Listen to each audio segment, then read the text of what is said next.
ನಮಸ್ಕಾರ ವೀಕ್ಷಕರೇ, ನಾನು ಇಂದಿರಾ ಸೋಮಶೇಖರ್, ನಿವೃತ್ತ ಶಿಕ್ಷಕಿ ಹಾಗೂ ಉಪನ್ಯಾಸಕಿ. ಭಾರತ ಭೂಮಿ, ಪವಿತ್ರ ಭೂಮಿ.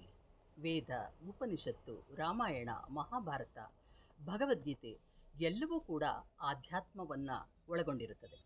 ಆಧ್ಯಾತ್ಮ ಜ್ಞಾನ, ವಿಜ್ಞಾನ, ಮನೋವಿಜ್ಞಾನ ಈ ಮೂರನ್ನೂ ಒಳಗೊಂಡಿರುವಂತಹ ವಿಶಿಷ್ಟ ಪರಮಜ್ಞಾನವೇ ಆಧ್ಯಾತ್ಮ. ನಮ್ಮ ಧರ್ಮದ ತಳಪಾಯಕ್ಕೆ ಮೂಢತನದ ಮಡಿಮೈಲಿಗೆ ಇಲ್ಲ, ಕಪಟ ಮೋಸವಿಲ್ಲ, ಕುಲ, ಜಾತಿ, ನಾಡು, ನುಡಿಯ ಹಂಗಿಲ್ಲ. ಇರುವುದೆಲ್ಲ ತಾತ್ವಿಕ ಚಿಂತನೆಯ ಆತ್ಮಾವಲೋಕನ. ಪುರಾಣಗಳಲ್ಲಿ ಬರುವ ಪಾತ್ರಗಳು, ಮಹಾಭಾರತ, ರಾಮಾಯಣದಲ್ಲಿ ಬರುವ ಪಾತ್ರಗಳು ಬದುಕಿಗೆ ಕನ್ನಡಿಯಿದ್ದಂತೆ. ಪೌರುಷ ಧರ್ಮವೇ ಮಾನವ ಧರ್ಮ. ಹುಟ್ಟಿಗೆ ನಾವು ಕಾರಣರಲ್ಲ, ಸಾವಿಗೂ ನಾವು ಕಾರಣರಲ್ಲ ಎಂದು ತಪ್ಪಿಸಿಕೊಳ್ಳುವ ನಾವು ನಮ್ಮ ಬದುಕಿಗೆ ನಾವೇ ಕಾರಣರು ಎಂಬ ವಾಸ್ತವವನ್ನು ಬೇಕೋ ಬೇಡವೋ ಒಪ್ಪಿಕೊಳ್ಳಲೇಬೇಕು.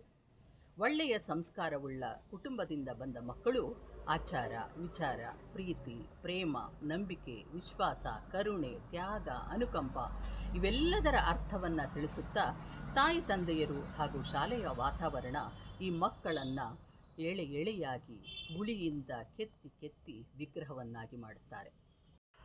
ಶಾಲೆಯ ವಾತಾವರಣ ಈ ಮಕ್ಕಳನ್ನು ಒಳ್ಳೆಯ ಉಳಿಗಳಿಂದ ಕೆತ್ತಿ ಕೆತ್ತಿ ಸುಂದರ ವಿಗ್ರಹ ಮಾಡಬೇಕೆಂದು ಎಲ್ಲರೂ ಶ್ರಮಪಡುತ್ತಾರೆ.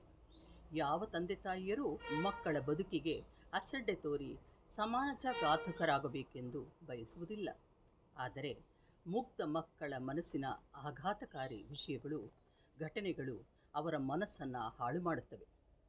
ರಾಜಕೀಯ, ಸಾಮಾಜಿಕ, ಧಾರ್ಮಿಕ, ಆರ್ಥಿಕ ವಿಷಯಗಳು ಮಕ್ಕಳ ಮನಸ್ಸನ್ನು ಅಲ್ಲೋಲ ಕಲ್ಲೋಲ ಹಾಗೂ ಗೊಂದಲದ ಪರಿಸ್ಥಿತಿಗೆ ತಳ್ಳುತ್ತಿರುವುದು ನೋವಿನ ಸಂಗತಿಯಾಗಿದೆ.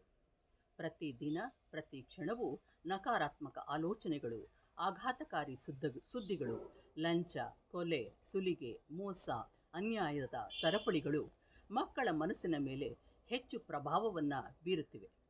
ಇತ್ತೀಚಿನ ದಿನಗಳಲ್ಲಿ ದೂರದರ್ಶನದಲ್ಲಿ ಕಂಡುಬರುತ್ತಿರುವ ಧಾರಾವಾಹಿಗಳು ಹೆಚ್ಚು ಪ್ರಭಾವವನ್ನು ಬೀರುತ್ತಿವೆ.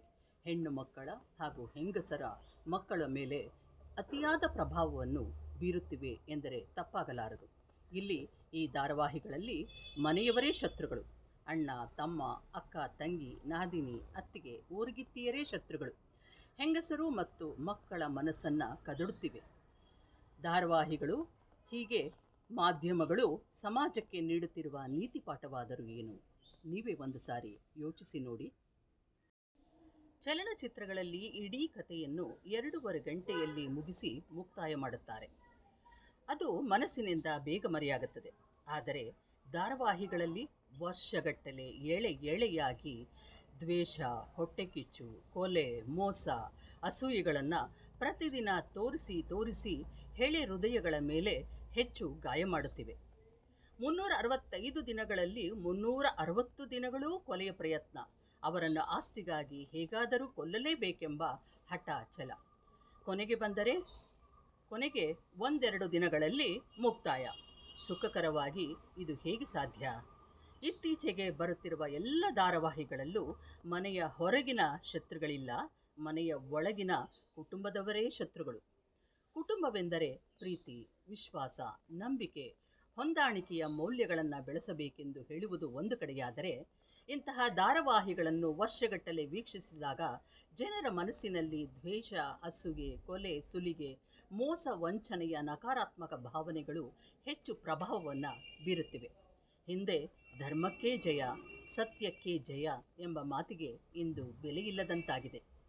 ಮನೆಯವರನ್ನು ಆಸ್ತಿಗಾಗಿ, ಅಧಿಕಾರಕ್ಕಾಗಿ ಕೊಂದು ಹಾಕಿರಿ ಎಂದೇ ಸಮಾಜದ ಒಳಿತು ಕೆಡುಕುಗಳು ನಮ್ಮ ಸಂಸ್ಕೃತಿಯ ಮೇಲೆ, ಸಂಸ್ಕಾರದ ಮೇಲೆ ಹೆಚ್ಚು ಪ್ರಭಾವವನ್ನು ಬೀರ್ತಾ ಇದೆ.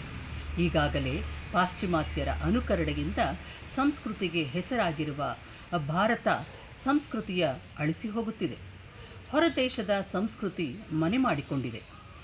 ಒಳಗಿರುವ ಅಲ್ಪ ಸ್ವಲ್ಪ ಮೌಲ್ಯಗಳೂ ನಶಿಸಿ ಹೋಗುತ್ತಿವೆ. ಸಂಸ್ಕಾರವಿಲ್ಲದ, ಸಂಸ್ಕೃತಿ ಇಲ್ಲದ ಮಕ್ಕಳು ಮತ್ತು ಕುಟುಂಬ ನಿಮ್ಮದಾಗಬೇಕೇ?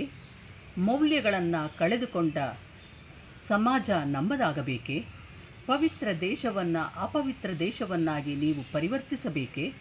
ಉಳಿಸುವುದು, ಅಳಿಸುವುದು ನಿಮ್ಮ ಕೈಯಲ್ಲಿದೆ. ಒಂದು ಬಾರಿ ಯೋಚಿಸಿ ನೋಡಿ. ನಿಮ್ಮ ಮಕ್ಕಳು ಮುಂದಿನ ಭವ್ಯ ಭಾರತ ದೇಶದ ಪ್ರಜೆಗಳು. ಆಘಾತಕಾರಿ ವಿಷಯಗಳಿಗೆ ಸಿಲುಕಿಕೊಂಡು ನಕಾರಾತ್ಮಕವಾದಂತಹ ಭಾವನೆಗಳನ್ನು ಬೆಳೆಸಿಕೊಂಡು ಅವರು ಸಮಾಜಘಾತಕರಾಗಿ ಬೆಳೆಯಲು ಅವಕಾಶ ಮಾಡಿಕೊಡಬೇಕೇ? ಒಂದು ಸಾರಿ ಯೋಚಿಸಿ ನೋಡಿ. ನಮ್ಮ ಚಾನಲ್ ನಿಮಗೆ ಇಷ್ಟವಾಗಿದ್ದರೆ ಶೇರ್ ಮಾಡಿ, ಲೈಕ್ ಮಾಡಿ, ಕಾಮೆಂಟ್ಸ್ ಮಾಡಿ. ನಮಸ್ಕಾರ.